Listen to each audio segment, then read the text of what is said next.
recording this computer. There we go. And without further ado, Pam.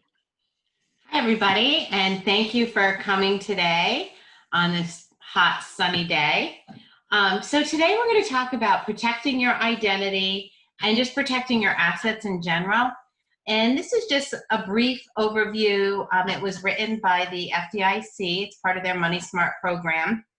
And you can always go on to fdic.gov and get more information they have on just identity theft in general or on the Money Smart programs.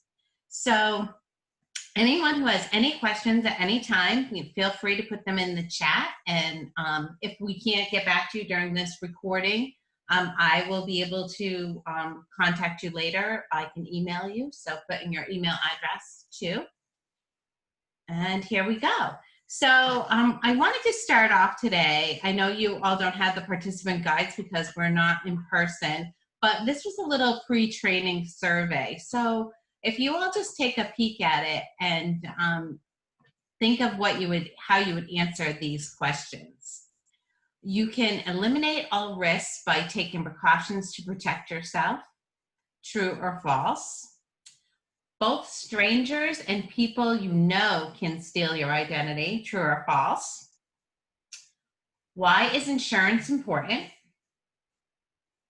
And number 4, which of the following are ways to reduce your risk of identity theft? So we're going to talk about these things as we go through this little program. But for the first one, you can eliminate all your risks by taking precautions to protect yourself. You know, that's one of the things that is really difficult when it comes to identity theft. Sometimes people who take every precaution known to man, are super careful with everything, sometimes will fall victim and have their identity stolen. And it's only because, you know, we can't just isolate ourselves and live in a box. We have to pay our taxes. And in order to do that, you need to use your social security number. So it's out there. So, so the first question was, we just briefly talked about, can you eliminate all risks? And, you know, no, unfortunately you can't, but we are going to go over some things that you can do to help protect yourself even more. The second one, both strangers and people you know can steal your identity. I don't know what you answered for that one, but the correct answer is true. A lot of times people, one of the most common people who are stealing your identity is somebody you know, either an acquaintance. Unfortunately, sometimes it's a family member, somebody you trusted. I had done this program similar when we could meet in person with the senior center in Old Lyme, and there was a woman in attendance who said one of her really good friends, a neighbor, came over and stole her checkbook information because she was having, you know, a really desperate time at home and embarrassed to talk about it, and ended up stealing some of her identity. And it was, you know, very difficult for her that it happened from, you know, by a friend. So you really have to be careful with any of your personal information and keeping it secure. We all know that insurance is important because it's a good way to protect ourselves if anything happens with our assets. And there's all different types of insurance at all different levels that you can get to protect yourself. And then the last one, which of the following are ways to reduce risk of identity theft? So protecting your social security number, credit card numbers, bank accounts, protect your mail, and sign up for direct deposit. So having direct deposit, your information going directly to your email and avoiding being sent through the, your paycheck being sent through the mail, and or picking it up at the office where somebody could get a hold of it and get information. So those are all some things we're going to talk about.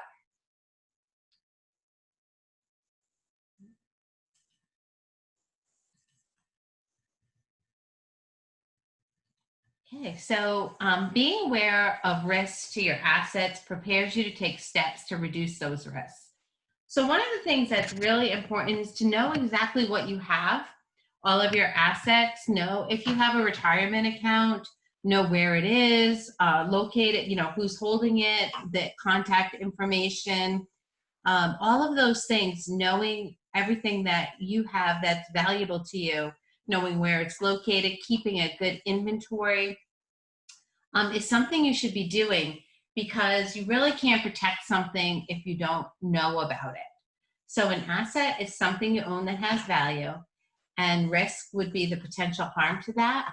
So you can protect the value of your assets by taking steps to reduce the risk. So the first thing you have to do is take an inventory of all of the assets you have, and realize that you can't eliminate all risks, but you can eliminate some of them.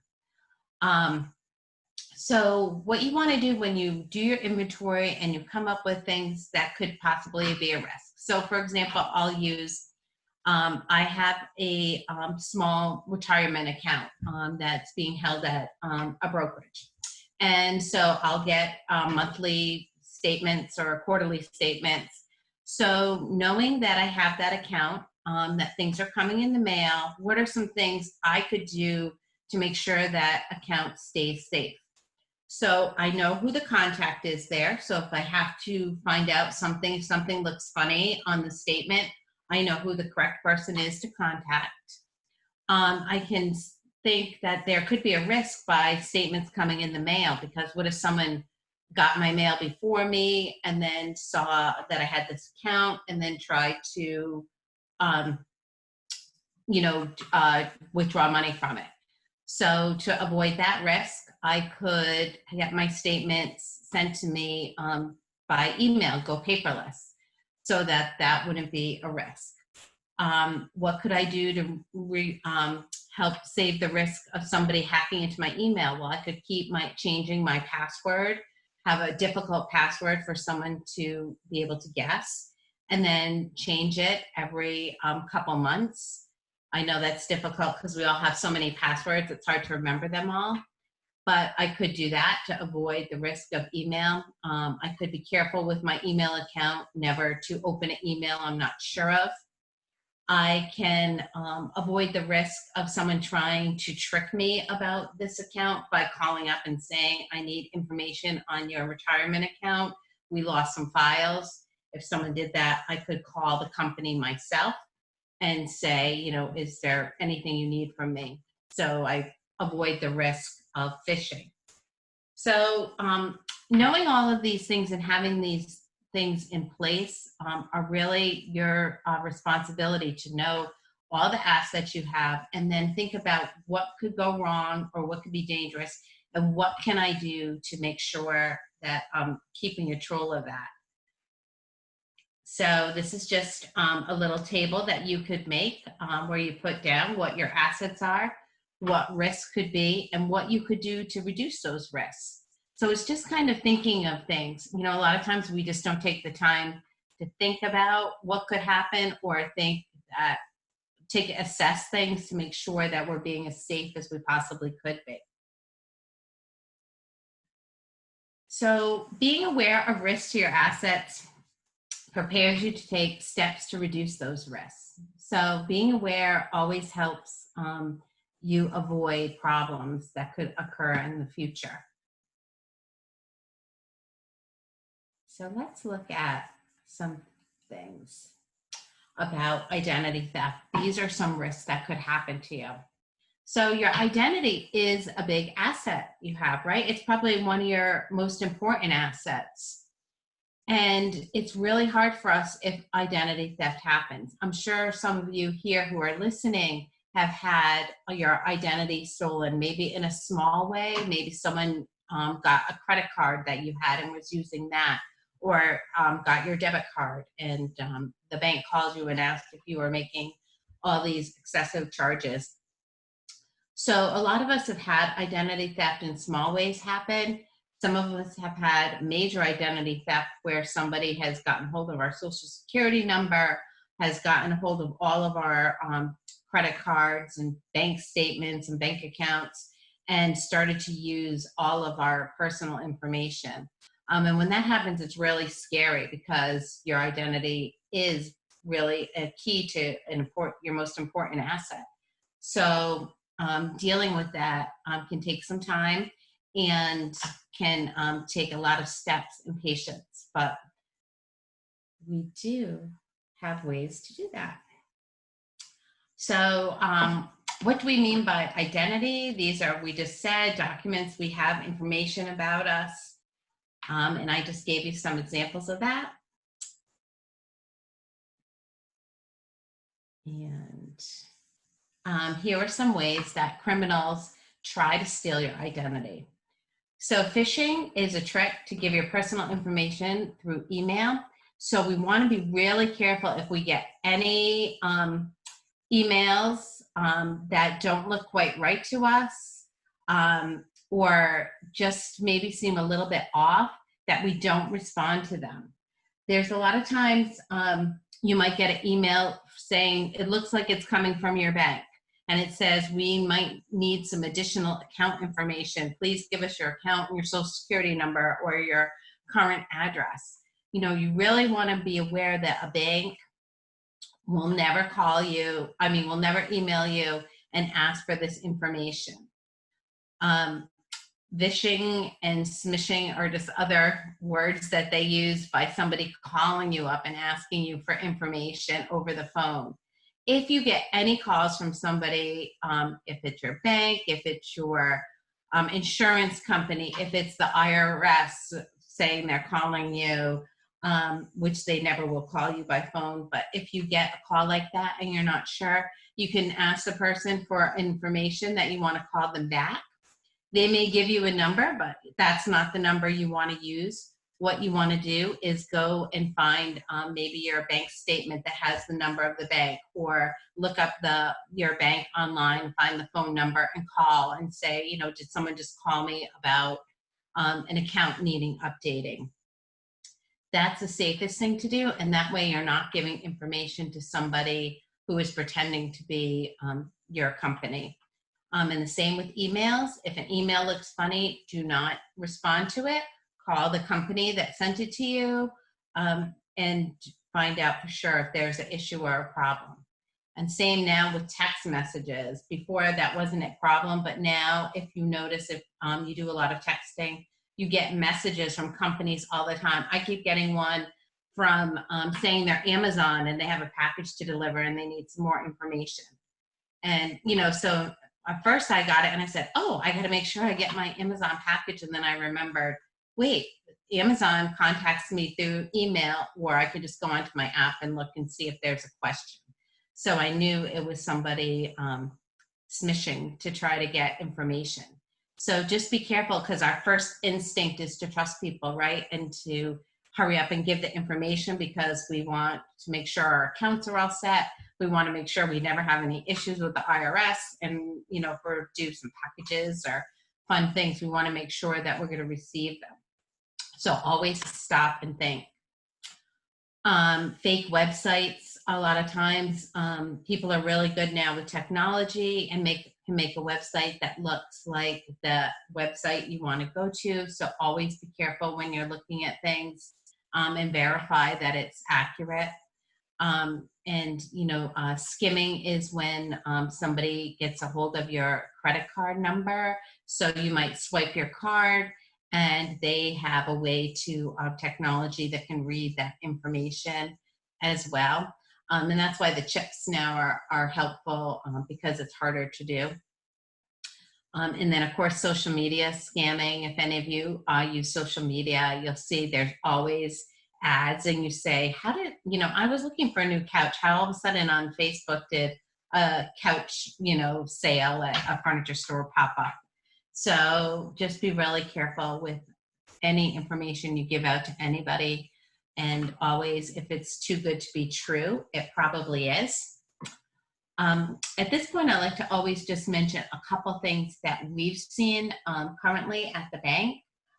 So one thing was the newest thing that we had about last week. I'd say at least like 10 or 11 customers called and said that they got a call saying that their social security card needed to be replaced, and they had to give some information so they could get a new social security card sent to them.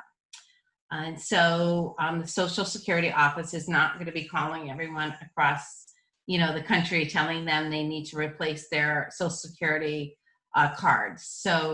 But immediately what happened, like our customers had said, they got it, they panicked, they wanted to make sure their Social Security card was up to date and started to give the information. So then they ended up calling the bank to see if we knew anything about it.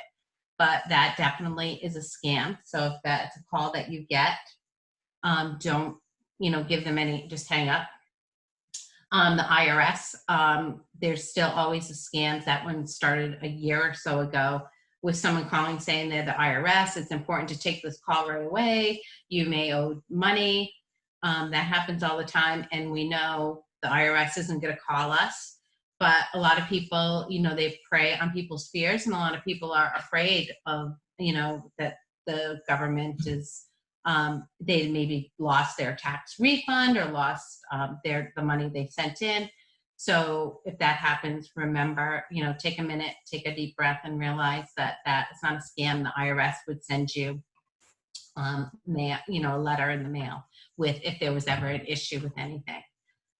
Another call that a lot of our customers get all the time is company saying this is your last chance to refinance your student loan. This is your last chance to get out of credit card debt. We have loans we can give you. The government can erase all of your debt if you call this number back. Those are all scams as well. And those are really on the rise. I think, some people have said they've gotten 2 and 3 calls a day. And the calls are even coming in a little tricky because it might look like a local number. Maybe the area code is the same as yours. And so you think, oh, must be somebody I know or something important. And then they say, this is the last chance you can reduce all of your credit card debt. And we know that isn't something that is going to happen. So that's just a way for people to get a lot of information about you. And then, either offer you products that aren't good or try to then steal from you and steal from your credit cards going forward, because then they would get your numbers. So just be really careful. Another scam that recently has been happening with a lot of people are wiring money to different things because of being home from COVID and not going out and in person delivering checks. So sometimes you maybe say you're closing on your mortgage and your funds are getting wired to the attorney's office. People have gotten another email saying, oh, we need to change the wiring instructions. Please wire the information to this account number. And that account number is, somebody's personal number. They're going to take the wire and go spend it themselves. So if in the middle of any financial transactions, all of a sudden you get an email saying, wait, change the account number you're sending the money to, you want to make sure you stop and call your attorney's office or whoever you are wiring the money to, the bank, and make sure that, find out for sure where the fund should go to. So those are just a couple things that we've been seeing or hearing about happening right now. So these are just some warning signs that maybe somebody is using your identity. You see some withdrawals from your bank account you didn't make, and they could be something little like 50 cents or $1.50. A lot of times, if somebody gets a hold of your number, they'll make tiny transactions to see how closely you look at your statements. And once they see, oh, nothing's happened and I could withdraw this $2 for a couple months, I can withdraw $200 or $2,000. So if it's really very, very important to look at your statements every month and just question any transaction that you didn't make. We at the bank would much rather have you call and question something, and then you might say, oh yeah, I forgot, I did do that. We'd much rather have you do that than to have someone taking your money and then having to try to get those funds back for you. Is much more difficult and it's so much harder on you. So calling immediately if you see anything, and even if it ends up being nothing, that's even better. If all of a sudden your credit card bills don't come in, or your statement doesn't come in, and it's been coming in regularly every month or every quarter, and now they're missing, you want to question that, because maybe someone changed the address to their address and are using those funds in this way. Because you're not seeing the statement, you're not really aware of it.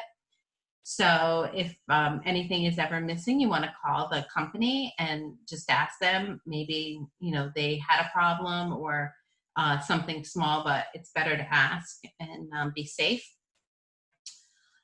If all of a sudden somebody, says we can't accept your checks, or your debit card isn't working anymore, different things people are refusing, that's a red flag that maybe somebody else had been passing off bad checks with your number. It's very easy to make a counterfeit check. So if someone got a hold of your checking account number, they could easily make checks and try and go overdraw your account. And then when you try to use it, you can't. So if all of a sudden someone says that they won't accept this from you anymore, then there could be a red flag. And same with credit card transactions not going through.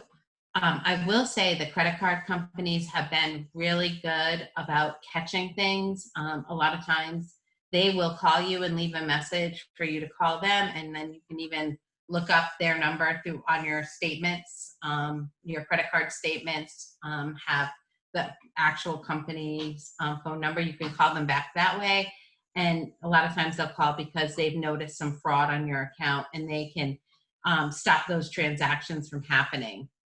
So it's very important that you pay close attention and take action when anything like that happens. Just a quick story of something that happened to me is I was one day got a letter in the mail, and it was from Express, the clothing store. And I hadn't shopped there in, I don't know, over 10 years probably, but I had a credit card with them at one time, a charge card. And it said, congratulations, we've increased your request of increasing your credit line. And I thought, oh, that's kind of funny. I put it aside. And then I thought about it some more and said, well, why would they do? I hadn't talked to them, I hadn't used the card. So I called the number on there, and they said, oh, yeah, you've been using your card all month. And, I charged like $5,000 in New York and all these things that I didn't do. And so they were able to stop that, the transactions from going through. And then it prompted me to get my free credit report and look and check. And a couple other older cards I had were being used also. Somebody had got a hold of my social security number, had printed out a free credit report, and then we're going down through the cards and making, shopping. They'd even gone as far to do a fake ID, a fake driver's license with their picture on it. So, it was pretty big identity theft. But had I not opened that letter from Express or paid attention, it could have gone on for a lot longer than it did. So I was able to catch it, fairly only in like the 1 or 2 month time. But it is really, if it has happened to you, or it does ever happen, it's very upsetting. You feel really like, somebody is out there doing things in your name, which really is not a good feeling at all. Aside from the financial risks of it all, just the emotional stress of it is really difficult. So let's see, here's a few more warning signs. Letters about accounts you didn't open. So if all of a sudden, you get something from Visa and you don't have a Visa, that's a red flag. Someone's opening accounts in your name. Any emails about purchases you didn't make, or if you get a statement, if you get calls from debt collectors and you're thinking, well, I never even had a debt from them. And they're not even mine, so you don't talk to them, but you should find out more information, because maybe someone is using your information, incurred a lot of debts, and then isn't paying them back. So that's something you are going to have to get straightened out as soon as you can. And then if all of a sudden, your passwords or things aren't using, did someone change your account? And I've noticed a lot of times things like Netflix and even some email accounts will send a notice, Apple sent a notice that, there was some suspicious activity. Someone tried to log into your account. Can you change your password? So I think companies in general are really trying to be more vigilant as well. So, that's really good. But if you do get something like that, it's good to look into it and see what's happening. Don't just ignore it. Medical bills are another thing. Using your health insurance is another type of scam that's out there. A lot of times people who don't have health insurance, if they can get a hold of or a copy of your health insurance card, they may try to use that. And that's the reason why insurance companies, because you might say, oh, they send me all this paper, they send me the statement of activity saying that I was at the emergency room and that I had this test and this test and this test done. Why are they doing that? I also got the bill from the hospital. Well, the insurance company is doing that so you can look at it, confirm, yes, I was really at the emergency room and did have these procedures done. Because what can happen is somebody's using your card or, going to the doctor and claiming your insurance, then you would never know it unless you got this bill or a statement of activity from the insurance company. So those are there to protect us, for us to look through and say, yes, this was me who had this doctor's appointment or had this lab work done. And then, then you can do what you want with that statement, but you really want to verify all of that. And then information about tax returns. Remember last year there was a breach with the IRS, or maybe the year before, with tax returns being done. Somebody was doing a tax return in your name so they could get a refund. And then when you went to file, it said you've already done your taxes and you didn't do them yet. So different things like that are things, of course, a red flag that you should look into immediately.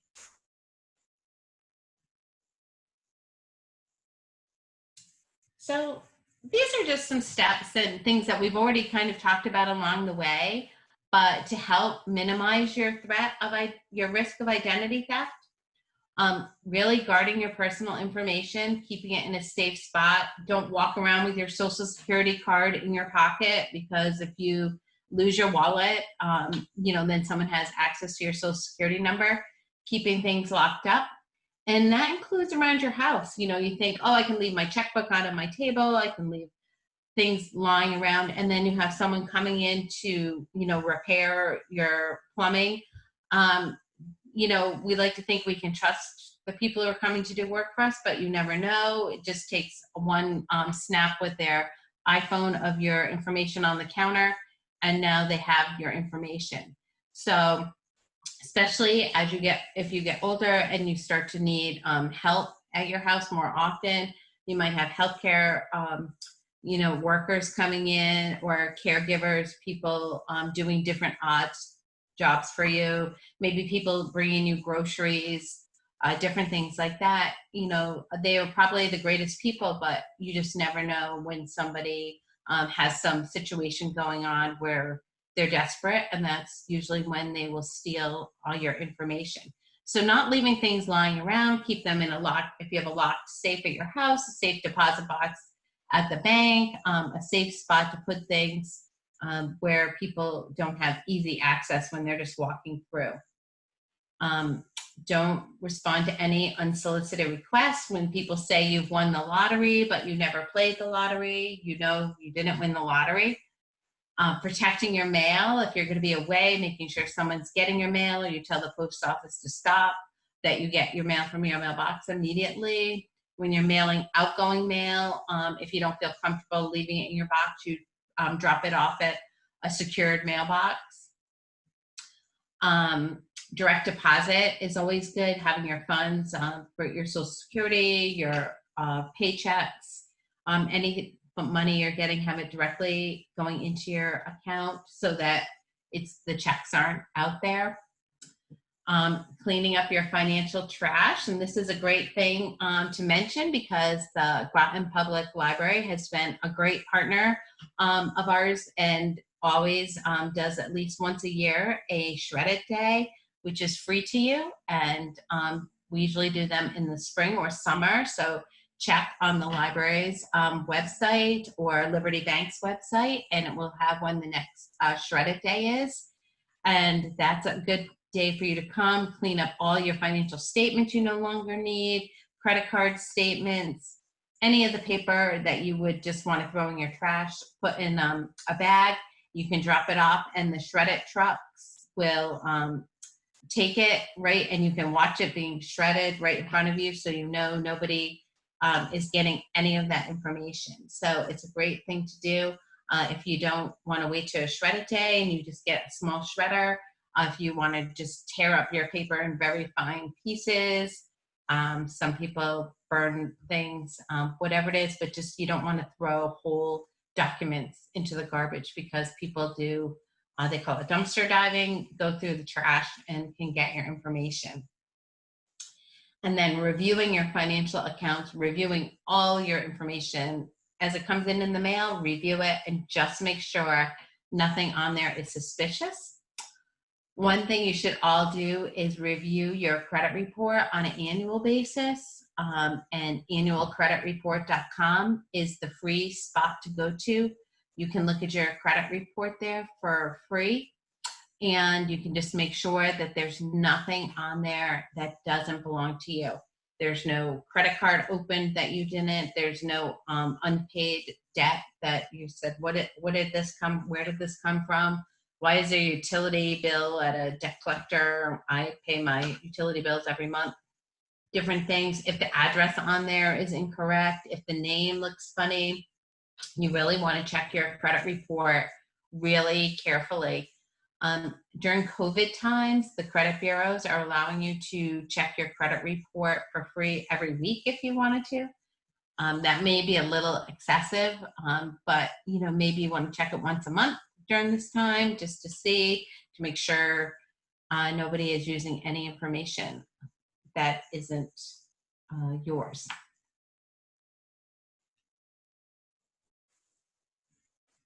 And here's the address, annualcreditreport.com. And so you definitely, the minimum is once a year you want to check, but there are 3 credit bureaus, and you can get one report from them free every year. So at this annual credit reports site, and so you might want to use Experian in the first year, month, and then halfway through the year use TransUnion, and so you can check it twice if you feel that's necessary. Okay, and I think we talked about all these. Protecting your devices. You don't want, make sure you have passwords and on all of your devices, so that if you did lose your cell phone, nobody can just get in there and get into your email and check get a lot of information from you. Same with your laptop or your desktop computer, really making sure that you're keeping them safe and secure.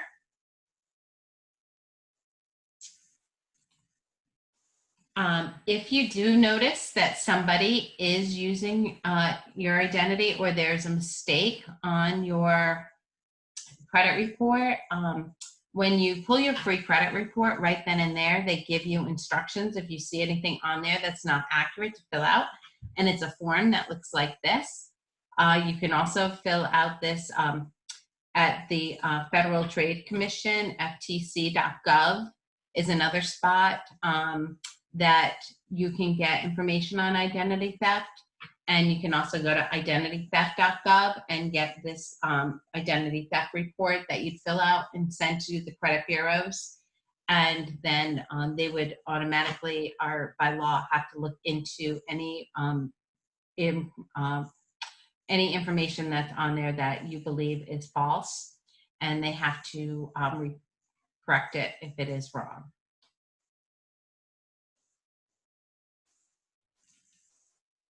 So if your identity has been stolen, you can put a free fraud alert on your credit reports. And that way, if anyone tries to get credit, they will not be look at your credit report to issue credit. They won't be allowed to do that, and you'll be notified. You can dispute your information. You can also put a freeze on your credit so that no information can go out at all. And those are all things that are available for you to do immediately, and you should. And a lot of times you can keep it on for 120 days and then renew it. So it's up to you how long you want to keep it on for. You can keep it on for a year or more, the credit freeze. But just remember, if say you go to purchase a new car and you're going to get a loan on it, you have to let them know that it's okay for them to give the auto dealer, say, permission to run your credit report. So that's not a bad thing to do, just a little extra step for you when you do want to get credit yourself.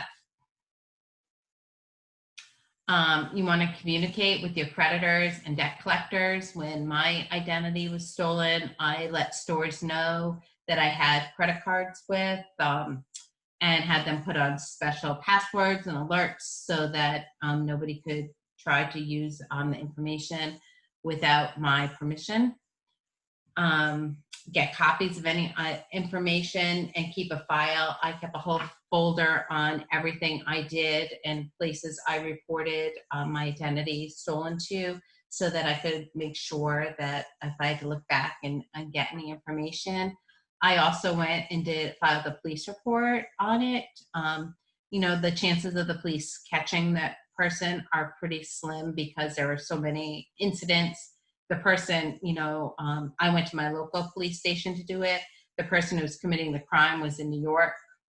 So it didn't really do much good, but I felt better having it on record, because that way, if anything else happened, I had reported that my identity was stolen. So I felt that it was a good way to protect myself as well.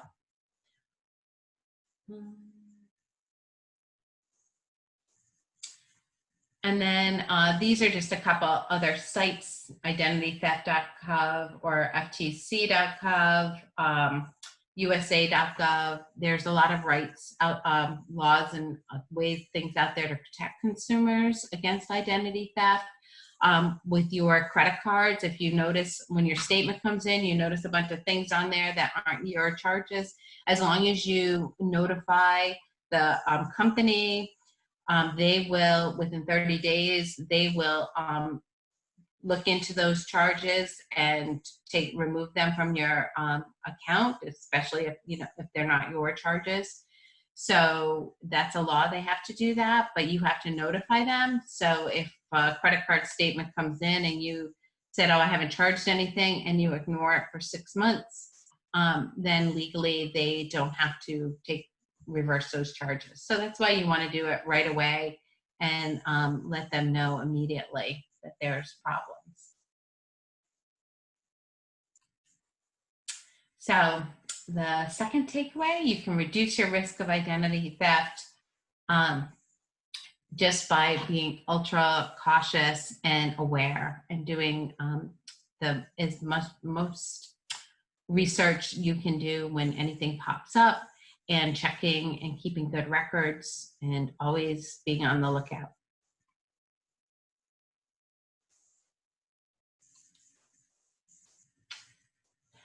So just for you to do a little step is take some action on what will you do, and how will you do it, and are you going to share your plans with anyone, and if so, who? So what I would do is go through and look at all of my assets I have, make sure I have like a good list of them somewhere, and think of any risks that could come to them, and what I can do to avoid those risks.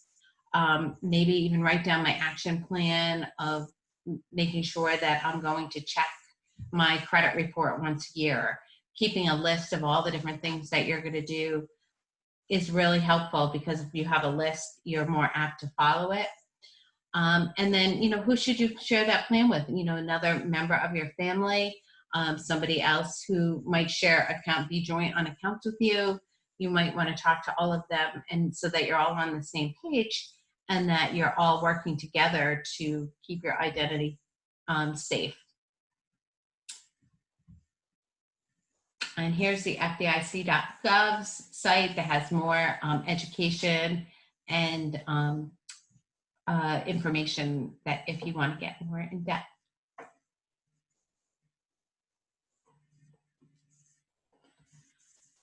And that, I think, is pretty much all that I have. I know I talked fast and talked a lot, but does anyone have any questions?